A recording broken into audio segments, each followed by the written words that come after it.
my channel Reader's Hut. In today's class, we'll discuss sound of J. An English word never ends with J.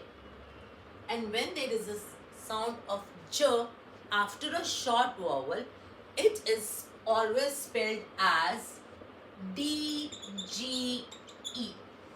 Let's have few examples.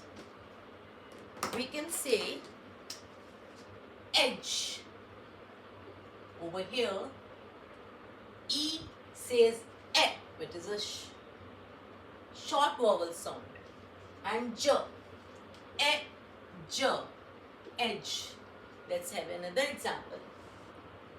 B, A, J. Again, it is J, but over here, A says A. It is a short vowel sound.